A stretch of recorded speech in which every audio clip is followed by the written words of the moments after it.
Good morning. We are Daf Kuf Chaf Amid Beis 120b, and the Mishnah we saw machlokes between Rabbi Yossi and the Chachamim whether gram kibui, a cause for causing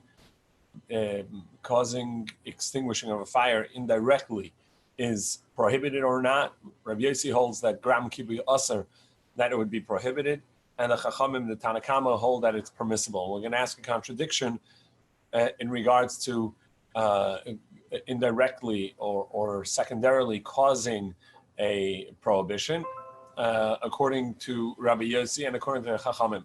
And we're going to compare it to the case where somebody had written with ink on their own body the name of Hashem, and whether that they may wash that or not. I had a question about that case. Are you there yet, or are you just getting? That's when we're going to start now. Okay. I'll ask my question later. Okay. V'rami the Rabbanan, the Rabbi Yossi. We have a contradiction between the Rabbanan and Rabbi Yossi and Rabbi Yossi. The Tana we learned. Shame kasav le'abasar. Somebody has the name of Hashem written on their flesh, on their body. He may not wash that area.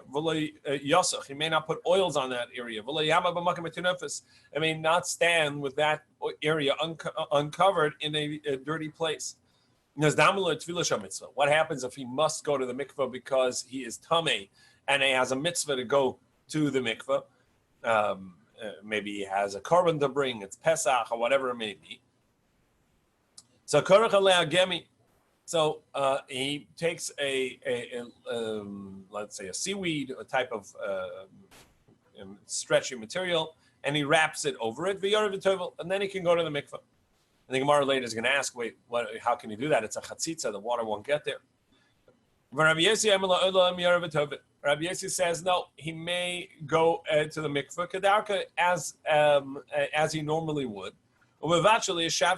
But he may not sort of scrub it over there because then it's going to erase it actively. But if the water erases it, so be it. So we see that Rabbi Yossi is lenient in an unintentional and indirect act, a secondary cause, and the Chachamim are strict in regards to the erasure of Hashem's name written on a body. And yet over here, in regards to extinguishing a fire, the Chachamim are the one that's lenient. Rabbi Yossi is the one that's strict. What's going on? So Gemara says, "La'olam yored v'tovel kedarka shani hasam da'amak krav avatem eshamam and amakamahu." Says no. There is specific because the Torah says that you should erase the name, make lost the name of idolatry from that place. But you may not do that to Hashem your God. Asiu the aser garab mashari. It says lo ta'asun came. You may not do this to Hashem, which tells us it's an active erasure of Hashem's name that's prohibited. But causing it to happen, it would not be prohibited. So it says if that's really the basis for Rabbi Yossi's leniency, well, that should be true for Shabbos as well. Do not do creative work. All right, so it's asiyah the aser. Only asiyah is prohibited, grama shari, but causing it to happen would be permissible. So Gemara says no. So it must be the reason over here is something else, not on account of the Torah prohibition of the asiyah of action. Really, causality would be permissible, but here the issue is Rabbi Yossi is concerned that adam ba'ol al mamoneh, a person becomes flustered when they see a potential loss of money. And they may come to extinguish the fire. If you allow him to try and set up a way for causing the fire to go out, he may do so directly as well. Not only, we had a question of a contradiction of the Rabbanan as well, but now before, because they are lenient in our case and strict over there, but now even more so, because there's a good reason to be lenient by Shabbos, but not by the erasure of the Hashem's name. The other shari, if by the Shabbos they permit it, even though that a person may come to do it actively, for sure where they're doing it indirectly, it should be permissible. So now we're going to try and analyze this whole concept of covering it. Hi gemi hechidami. What's the case that he put this covering of, let's say, seaweed on it? E de mehadik. Is it tight? A tight covering to where it was written. That can't be, because the water must cover at once the entire body, and wherever this gemi is covering the name of Hashem, that's actually being blocked. The water can't get there. Ila mehadik. All right, and if you're going to tell me that it's not tightly covered, so Aila b'mayim. Great. So water can get in there. Chatzitza. So you have another chatzitza. The chatzitza is not on account of that the water is a barrier, but rather we have a barrier typically mishum diyoy.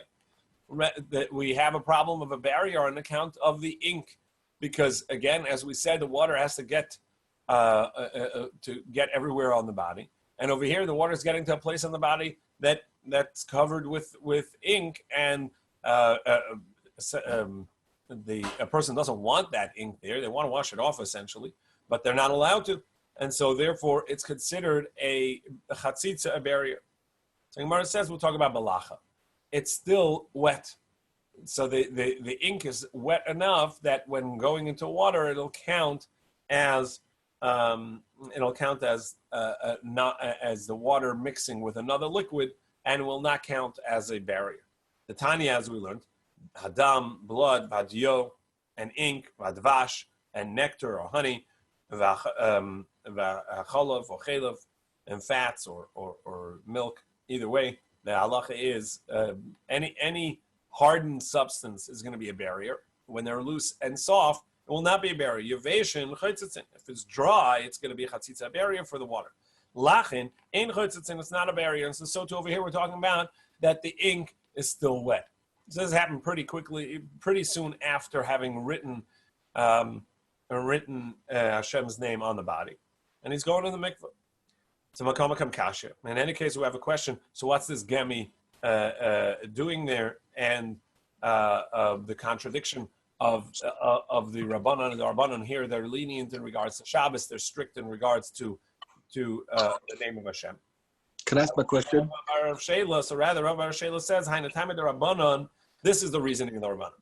The kasavri asalamed b'fnei Hashem arim. You put on the covering not on account of you're not allowed to cause the erasure of the name. In fact, the water is getting beneath there and it will erase it because it's still a wet ink. Rather, the reason is because he's covering it simply because it's not honorable to Hashem's name, even written on someone's hand or someone's skin, to be uncovered in front of someone's nakedness. So here's my question. My question is, they're talking about putting a gemi on top of wet ink? Loosely, not directly on it, right? Because the water is going to come through. I'm saying the gemi itself is going to... It's shading it, really, not covering it. The gemi itself would cause a mechika. That's what I'm saying. It doesn't touch it. It's just shading it, not covering it, not touching it.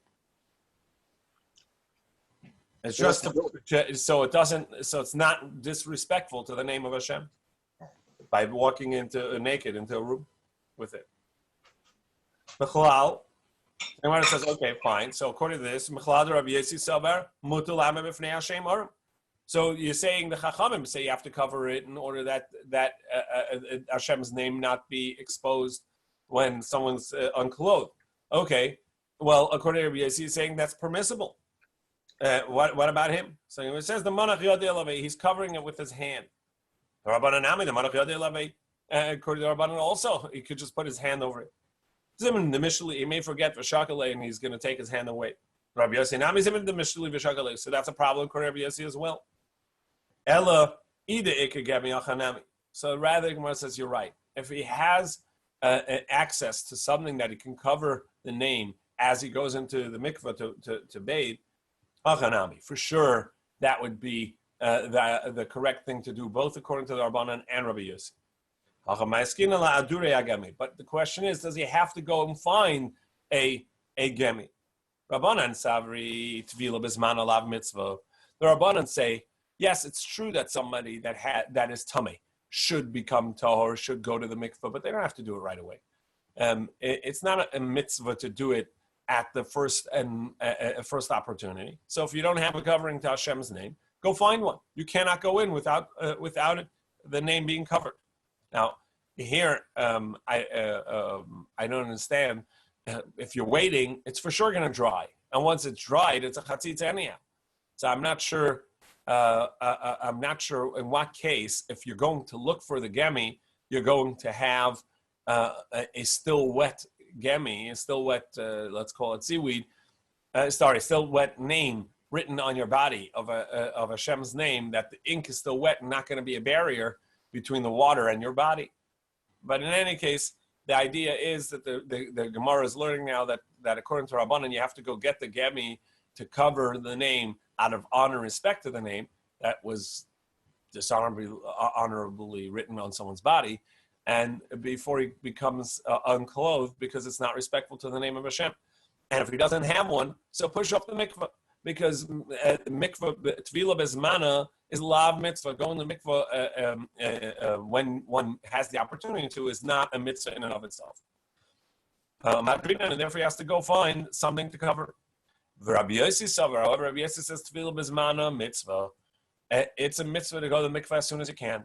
And v'lim hadrina. And therefore, if you don't have something to cover this Shem Hashem, this name, so that you cover it by hand. So now the Gemara is going to challenge, is it true that Rabbi Yossi says going to the mikvah in the correct time is a mitzvah? But Rabbi Yossi, tefillah b'mitzvah, b'zman mitzvah. But Tani we learned, azava, zava, matzara, matzaras, bo'lanida, v'tomi mes, zav and zava. These are bodily flows, matzara, matzaras, both male and female who had let's call it leprosy, a tzaras. And bo'el nida, someone who had relations with a nida. So a male who now takes on a nida tumah, which are all 7-day tumas, with tummy mace, and somebody who came in contact with the deceased. So is all these are 7-day tumas. Tfilasan b'yom, they could go to the mikvah by day, and a nida v'yoledes tfilasan malayla, and a nida which is a woman who had a menstrual period, and a yoledes, a woman who gave birth. Both their mikvah is at night after the 7 days. Either way, it's a 7-day period, and this is in regards to Yom Kippur.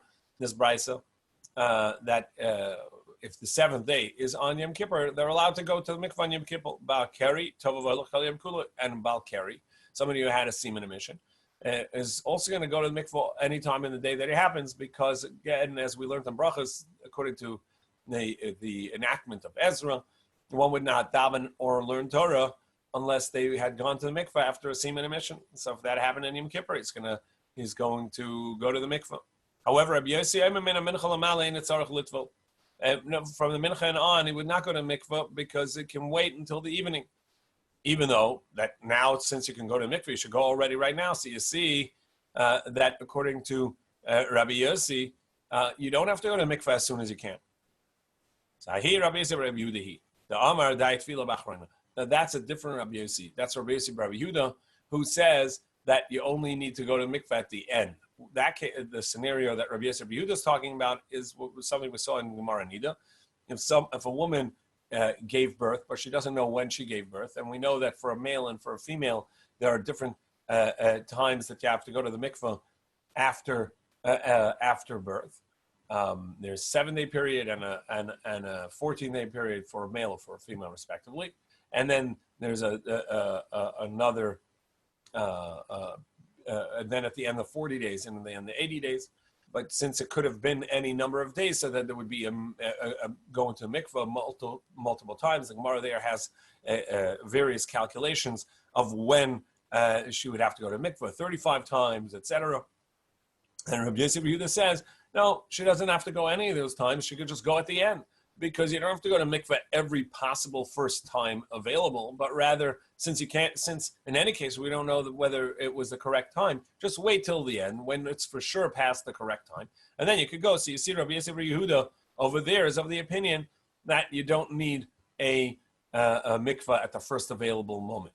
But according to Rabbi Yossi, our Rabbi Yossi over here, who says that you do need a mikvah as soon as you can, and therefore, even if you have Hashem's name on it, you would not seek out a covering of a gemi. You'd rather just go to the mikveh as soon as you can and just cover it to respect Hashem's name. But in either case, the fact that the name may be erased is going to be is not going to be a problem, and it would have to be that it's loose and that it's still wet ink, so that it's not a barrier.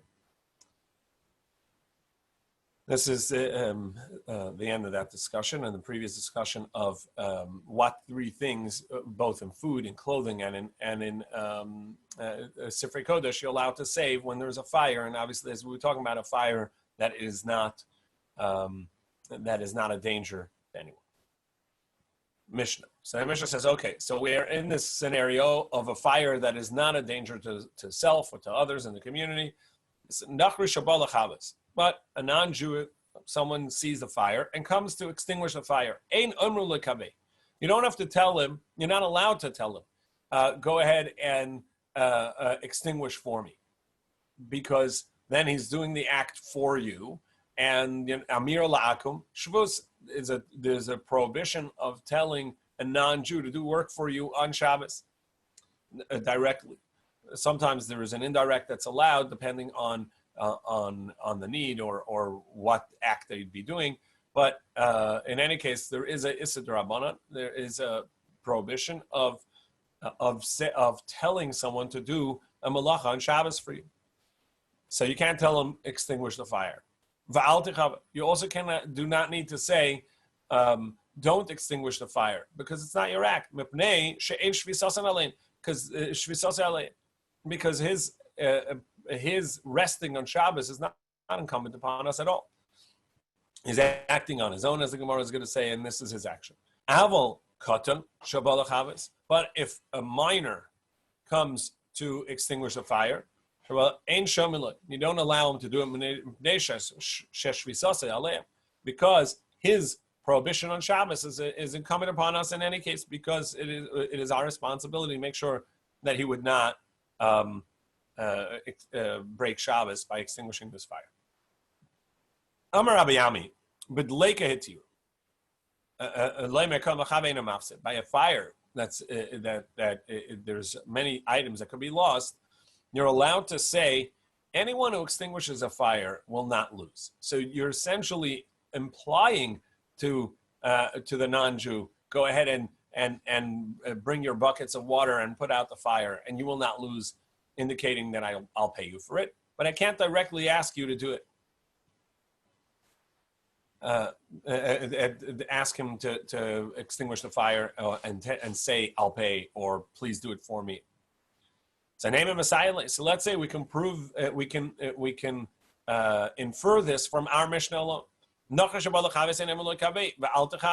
tell him do it, or we don't tell him not to do it, because we're not obligated in his resting of Shabbos. The first says don't tell him to extinguish, but implying that if you do it, you won't lose. Amrina, like that, you're allowed to say. Because the first line in the Mishnah says I can't say, please put out the fire, implying that I could say an implication, and I could imply that that please put out the fire. Aim a safer. The Gemara says no. If you look at the next words, it implies the other way. I can infer the other way. Al techave. It says don't. You don't have to say don't put out the fire. Which implies I don't have to tell him to stop, but I'm also not allowed to imply. I'm not allowed to infer that he'll gain if he does it. So rather, from our Mishnah, you can't infer one way or another, because actually it implies either way.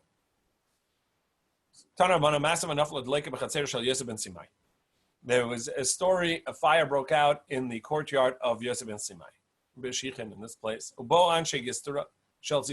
And the government officials from Tzipori came to put out the fire. And the reason they did so was because he had assets of the government, because he worked for the government, and said he had assets of the government. And so the government officials came to put out the fire. And he didn't allow them to do so. He says, I'm sorry, you can't put out my fire, it's Shabbos. A miracle happened, rain came down, enough to put out the fire. La'erev, in the evening, he paid every one of the workers who came to put out the fire, even though he stopped them from doing it, he paid each one of them 2 selah.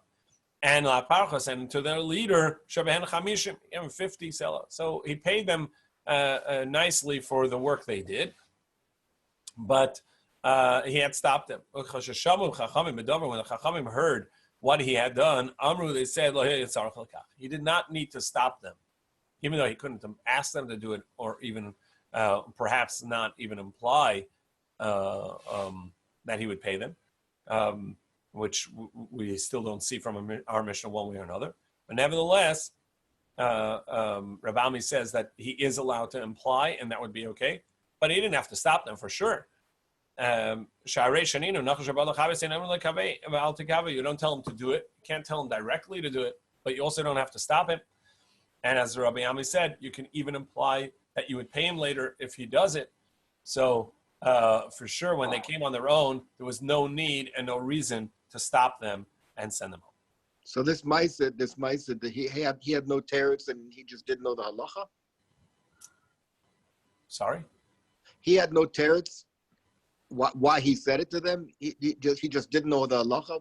Didn't know the halacha. Yeah, he was mistaken.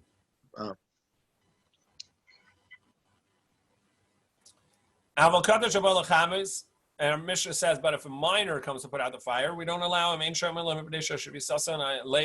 because you're not allowed to do so. So Shemas Mina, from here we learn based on the halacha is that if a minor comes to do an avera, is doing something, a mitzvah or a prohibition, so a parent is obligated in training their children in mitzvahs from the age of 6, 7. There's an obligation of chinuch, of teaching a child mitzvahs, depending on the mitzvah and their understanding of the mitzvah. In any case, but they have to have some sort of understanding, and beforehand, there's no obligation in training them. However, based in would have to stop someone from doing a prohibition. So if you see a child eating nevela, eating a cheeseburger, or nevela, whatever, a non-shechted animal or non-kosher animal, so you have to stop them. Based in meaning not only the parent has the obligation, but anybody has the obligation. So too for Shabbos, if you see a child breaking Shabbos, there's a prohibition being transgressed, and there's a reason to stop them. And so we see from here, Basin has to stop the child from eating these nevelas. Here we're dealing with this is distinct. Maybe that's not proof to that concept, because over here it's something else. The child, why is the child putting out the fire? Because they know that this is what their parent wants, so they're doing it not for themselves, which would be the case with that transgressing by eating something, but rather they're doing it for the parent. So they're doing it for you. When a non-Jew comes and puts out the fire, you can assume they're doing it for themselves. They want immediate payment for their work, or even if they're not going to ask for payment for their work, or they're not going to get payment for their work. But there's a give and take in community, in living, in neighbors. That there's I scratch your back, you scratch mine. So there's a purpose in doing it. But when a child does it, it's simply because they recognize this is what the parent wants, and so they're doing it for the parent. Well, then the non-Jew is also doing it for the Jew. No, mishari. So why should it be permissible? When I said no, he's doing it on his own, for his own benefit, for the benefit of what he can get out of this relationship. In the Maisa with the person who's the Romans came to put out the fire, so there, if he's an apotropos, so why wouldn't we say they're saving their own stuff? I mean, he's saving the king's. The king's, not the his. king's? It wasn't theirs. Wasn't theirs, but they work for the king. The king's stuff is over there. They have to take care of the king's stuff. It's not for him, for the king. You're saying another reason why he made a mistake? Yeah. Okay. It's not his stuff. Perhaps. I mean, they don't know if it's his stuff. All they know is the king's got stuff. It was a mistake anyhow. You're saying that they should have been allowed to do it because they weren't doing it for him in any case. He says here it says Nochi the Nafshe Avid, the Daite the Nafshe Avid. What? Same thing with them. For sure, that's what the Gemara says. That the Chachamim said he did not have to stop them because they were working for themselves, even if they were saving his things. For sure, if they're saving government items, you're right. That's exactly what the Gemara says. That he did not need to stop them because they were working for themselves. Yeah. The next Mishnah deals with preventative measures for stopping a fire, which we saw. The Gemara already brought this Mishnah at the beginning of Masechta, covering a candle so that the fire of the candle not ignite the ceiling. So somebody lit a candle, flame is bigger than they expected, or the candle is higher than they expected. You see that the ceiling is, or whatever cabinet is above it, is getting hot. So they want to put a vessel there, upside down or right side up, whichever way, but that the vessel should protect the ceiling or whatever wood is above the fire in order to it not catch fire. Now, as we learned earlier in the Masechta, there's an opinion that says you may not move a vessel unless it is necessary for. Unless what you're moving it for is also allowed to be moved. But otherwise, it would be muksa. You can't move something for a muksa item. Here, the candle for sure is muksa, so you're not allowed to move it. So Rashi brings that Gemara over here and says that you needed to move the vessel in any case. And once it's in your hand, you're putting it there. But whatever the case is, we're talking about moving a vessel to cover this candle. So kofin ka'ara al gabe haner. So you can put a vessel directly above a candle, not to extinguish the fire, but to protect the ceiling, the roof above it. So that it doesn't ignite the crossbeam of the ceiling. Similarly, I can move this vessel to cover excrement, bowel movement from a child, and to cover a scorpion so that it not bite. I'm Rabbi Yehuda. So Rabbi Yehuda tells the story. In this place, Arev, a story came before Rabbi Yochanan ben Zakkai after Shabbos. They told him that someone covered a scorpion on Shabbos in order not to get bitten, and by covering it, essentially trapped the scorpion. Amar, he said, I'm worried that maybe this person needs to bring a chatas offering, because even though the scorpion is dangerous, but it wasn't going after anyone. It was sitting there quietly and minding its own business. And when you trapped it, you transgressed trapping on Shabbos. Now, there is a question about this, just to remind ourselves about the halacha of trapping, that trapping has to be something that you want the item you trapped, or it's a dover, it's something that is typically trapped. So Rabbi Yochanan ben Zakkai would have to follow, would be aligned with the opinion that says that it doesn't need to be that you want the result of what you're trapping, and as opposed to trying to just keep it away. And therefore, he would say that there's a chatas offering. We turn to Kuf. Sorry, we're going to have another couple of lines. Rabbi Yehuda, Rabbi Yirmi bar Abba, Rabbi Chana bar Rava. 3 guests showed up to the house of Rabbi Oven the Minishakir. Iklu lebei Oven the Minishakir. Le Rabbi Yehuda, le Rabbi Yirmi bar Abba, Aisum le Puraisa. So for Rabbi Yehuda and Rabbi Yirmi bar Abba, he brought a chair to sit on. We're now on Kuf Chaf Aleph Amid Beis, 121b. Rav Chana bar Rava, but for Rav Chana bar Rava, he didn't bring him a chair. He just had him sit on the floor.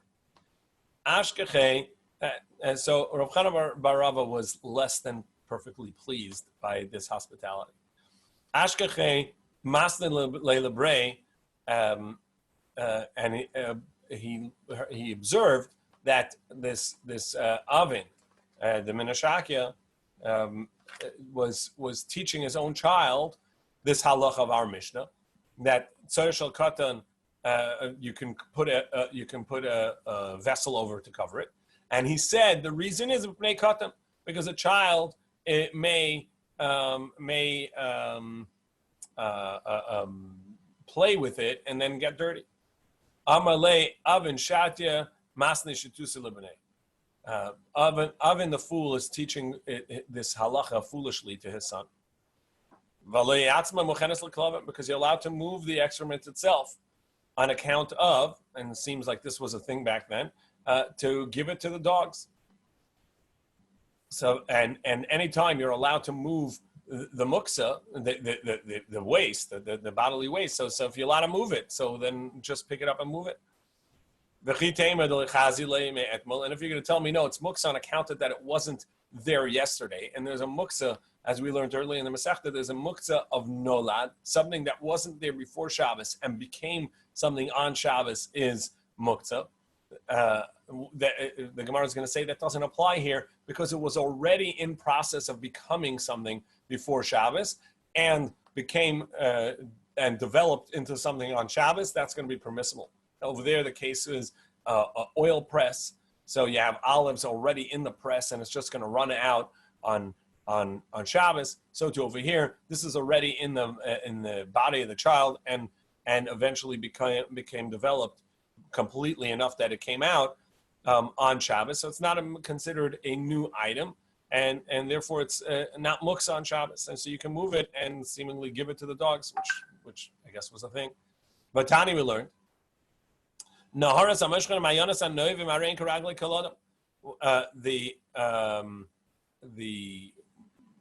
laws of Tchum, where you're not allowed to travel outside of a particular area on Shabbos, 2,000 amma around your city or your tent or whatever, or your house, you're not allowed to travel outside of your Shabbos space. So too, it's true for your vessels.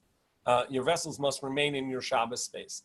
Also, something that came from outside of the Shabbos space, you're not allowed to benefit from it because it's outside of its Shabbos space. We'll learn more about that. This is all in the laws of Tchum, of things being within their space. Water, running water, I'm allowed to draw some of the water on Shabbos, but it came from outside of the Tchum.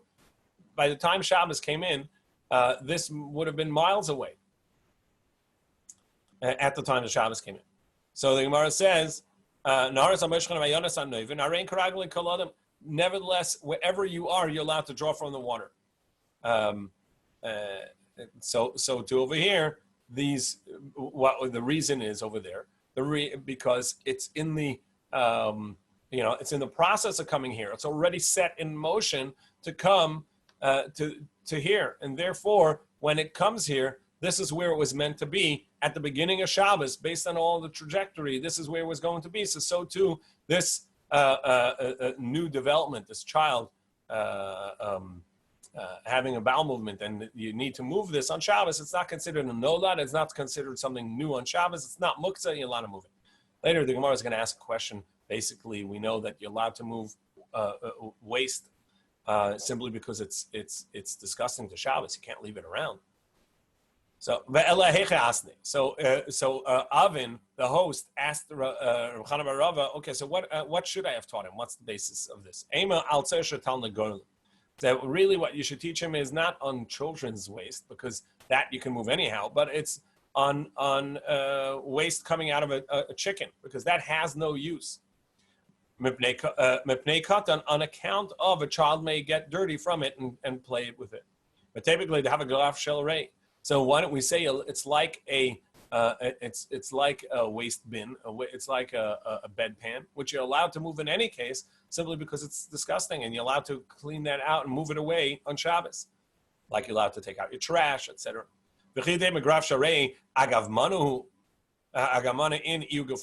going to tell me no, there by the bedpan, you're moving the vessel. It happens to have in it some waste. That you're allowed to do, but to move the waste itself, you wouldn't be allowed to. So the Gemara says that's not true either. the Rav Ashi. In Rav Ashi's spice box or spice cabinet, he found that there was a mouse in there. And he said, take it by its tail, and take it out. So therefore, you see that even allowed to move the waste itself. So must be ba'ashpa. So this waste is already in the waste pile. It's in the garbage pile. And as such, you're not allowed to move it. So it says, so then what's the concern of a child playing with it in any case? Why would you cover it? You said you're covering it because a child may come to play with it and get dirty. Well, 1 second. This is a garbage pile. So it says, no, it must be we're talking about b'chatza.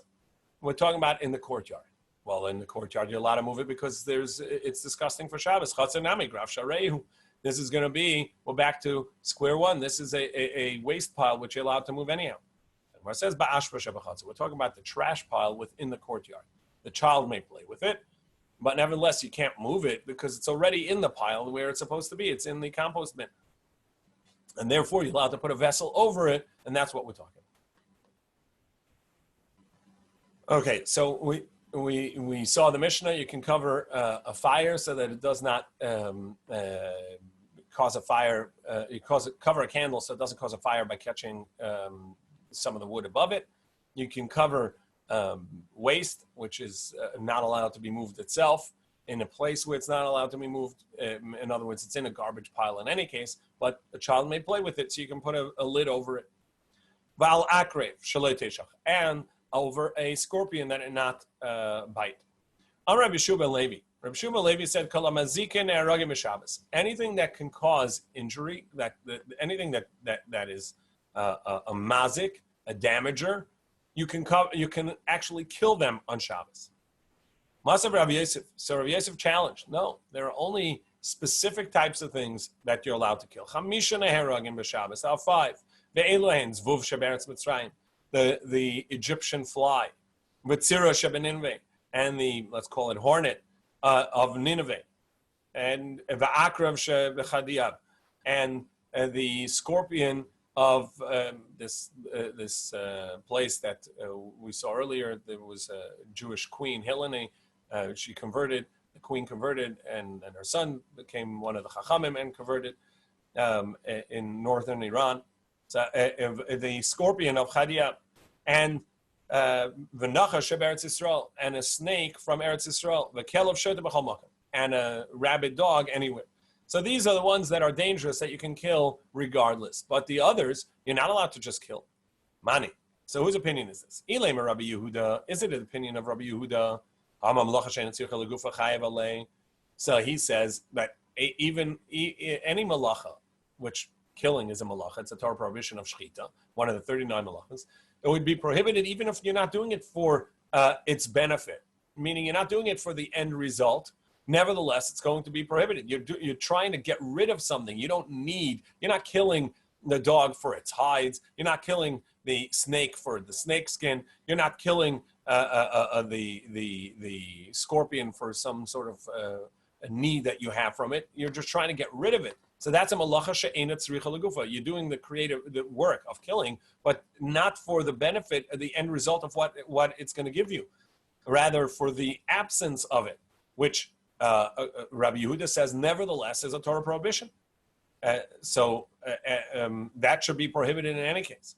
Elalav, Rabbi Shimon. Must be, this is the opinion of Rabbi Shimon that says that there's no Torah prohibition if you don't need the creative work that you're doing. You don't need what you're getting. So when you kill the snake and you don't have intent and you don't need the snake skin, so you're allowed to do it anyhow on a Torah level. And yet, we're going to say, he's going to say these 5 are permissible, but others not. So why would you, Rabbi Shua ben Levi, say that anything that is a damager is allowed to be killed? Amar Rabbi Yerbia, Oman Neimala and Hamatarezta. Who tells you that this brisa is actually correct?